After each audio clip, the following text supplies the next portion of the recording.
So good. Don't go into technique yet. Work with a no. So now no contact. But just allow that coming in, and don't be afraid to receive that. Don't go. Oh my God. So he comes in. Be careful of this. Blocking or yokomen. There. So this is learning how to dare to be slow. Allowing for yokomen coming.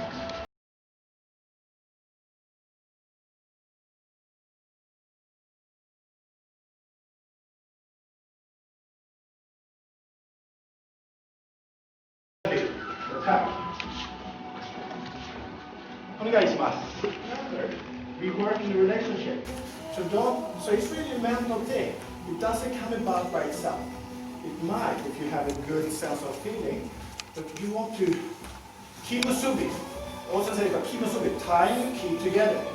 That makes you consciously have to bring each other into a relationship. And a good way to be in a relationship is to not to be disconnected, but we connect. How are you? Good. How are you? So now we stay in this space. So if you want to come with yokoman, shoman, ski, and then we play with this. And we stay in a relationship. We stay together.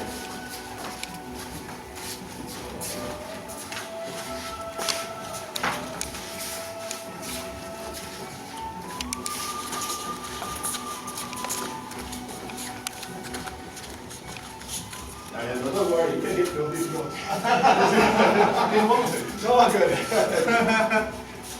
There. Okay, good. So just stay nice, be careful.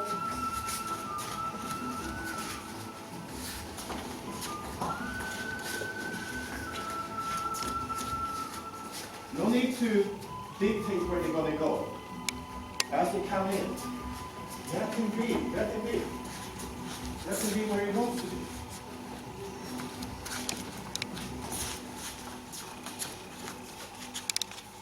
Protection. Anything.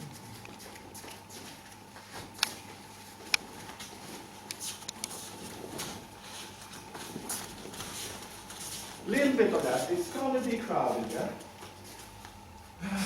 But shall we try? In groups of 4 maybe? 4. And start slowly. The idea is that you start slowly. If you feel together, you can add a little bit pace. Turn it up a bit. Turn up the volume a bit. Once you start losing it, bring it back together. Take it tight. And then when you work together, just move. You add the beat and you go. Yeah?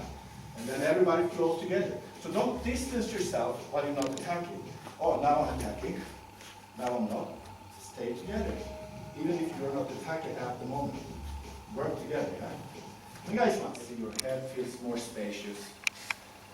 You have more of a clarity of vision, where you can easily take in everything in the room without holding anything different as one thing. And so remember, there's such an easy thing that when we get close to each other and we get close to the engagement, especially when it heats up and you get really active, that the space closes down on you. And everything becomes very tight and you close down. So keep reminding yourself to step back in your mind. Not necessarily physically, but even physically you have to step back sometimes to get the bigger picture. So you have to keep back to that so you don't get too close and it tightens up a bit. So open that up. And whether you do that one-on-one or whether you do it with more people, it's always going to be helpful. And with or without music, it doesn't really matter. But if you have this feeling in the body that you can't be static, everything is kind of buoyant. You're living on the buoyant feeling. Standing on the floating bridge of heaven. Why is it floating? It's a floating bridge. It's not steady, it's not stuck. Floating bridge. Where you have the earth and the heaven and you play between them. So it's a floating, and the floating thing, if you act physically, you need to bend your knees. Bending your knees frees your hip. Your knees are up here, you don't only have this motion. Bend your knees, and you have more of a floating feeling throughout the engagement. So if you can get, so as he comes in now, with show of energy, stay with him, you can give him something back. So there's a response here, which he needs to respond to. Then we can go into execution without execution. Because what I mean with execution and dominating is that when I want to, okay, now I'm going to dominate, I'm going to execute. So see if you can resist the challenge of not executing when I think, okay, now I should do Aikido. Wait for his input. Let him come at you. And if something falls naturally, he comes at you. He's the engine in this game. So, and I can enter a little bit. And then see if something naturally falls into place. That was really wonderful. But don't resist the temptation of going, execute. Because there's the point, then Aikido. And then you execute the Aikido because it's right in place. You got it, and you execute. See how the head turns. It changes from being receptive to intentional. And not always nice because, okay, or like it feels it. So you go a little bit more. Now we can lead it into relational enactment here. He comes in, we stay with each other. He comes, here's a continuation with you.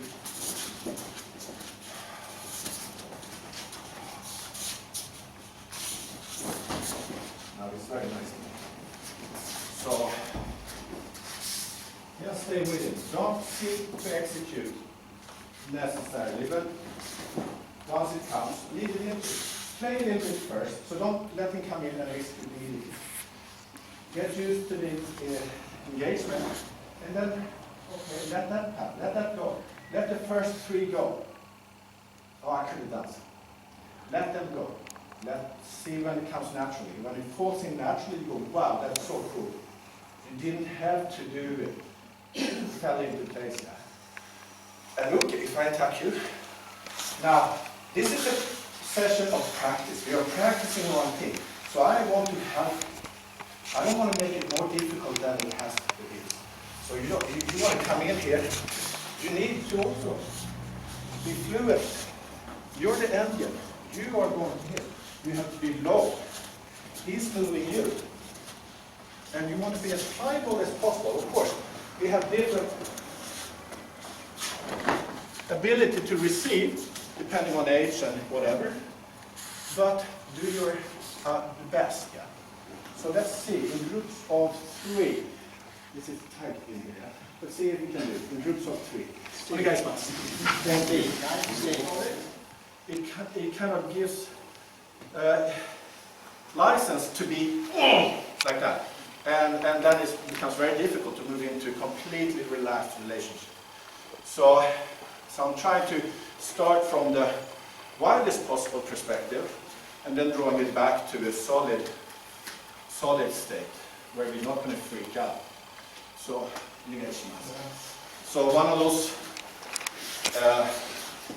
Morotedori solid grips. So his solidity is now controlling my center.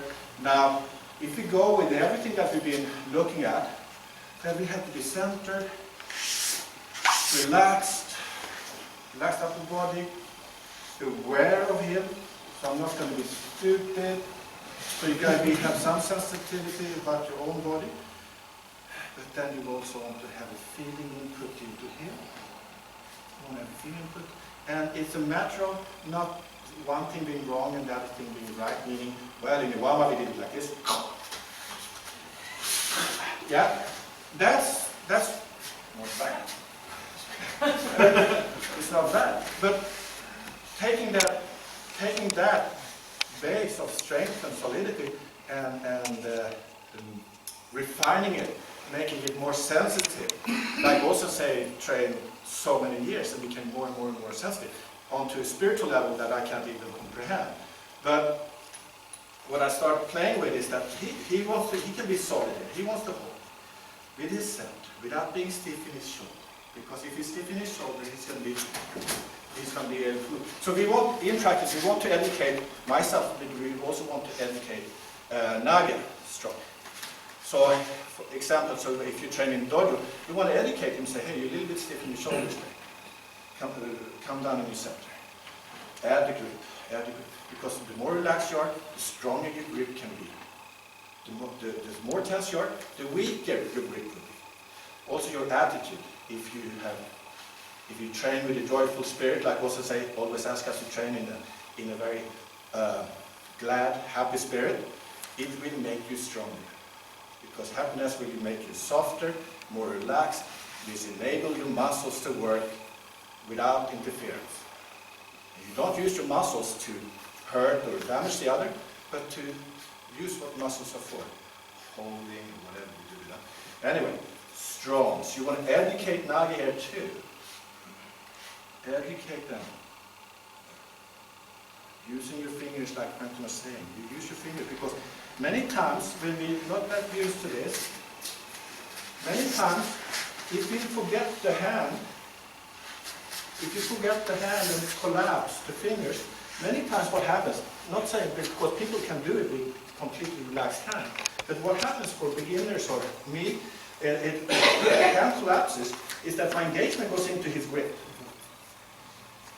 And he locks, and we have a standoff here. I can release the fingers out, and the energy flows past his grip. It's not confined by his grip, because my energy is flowing as a faucet inside through. So I'm opening it up, but I'm not opening it up in isolation. I'm opening it up with the rest of my body. So there's a movement happening through the body. So now it doesn't have to look at it in a specific way, but come back, starting at home, starting in your center, starting with the ground, starting with relaxing any tension that might be there. Oh shit, this is difficult. Relax that. Now, engage back into it. That means I accommodate his grip. I want to accommodate the grip. That means I'm not going to twist and turn out of his grip. I'm not going to break his grip. That's not what I'm going to do. I'm going to accommodate his grip. Meaning he's going to feel like, if I'm doing this good, he's going to feel like he's not holding anything. He can't get any resistance in it, because I'm not going to fight it. So I'm just going to stay with him. And of course now we have this. But we have this play of being free in the body, opening up. This has to do with releasing into his grip, moving your center, seeing what can come out of it. And then we can do Ikkyu. Yeah. So yeah, we get one Ikkyu in there, we get one pillar to satisfy the technical mind. Release. Hold hard, read your body, and also become acquainted with your still. Now, can you move? You're not stuck, like before. If you get stuck on your feet, you're more likely to be stuck here. Feel, play with it, up, down. Oh, it's too nice. So yeah. So we don't need to dominate. Then we can go into, there we have the Ikkyu. And then we have the Sensei favorite, or Sato Sensei favorite there. But play with this bit. It doesn't have to look in one way. Start with that. Let him grab firmly. Let him really have you. And if he's too tense, tell him. You're too tense. It won't work. So you need to educate him too. So if I hold you, careful with this.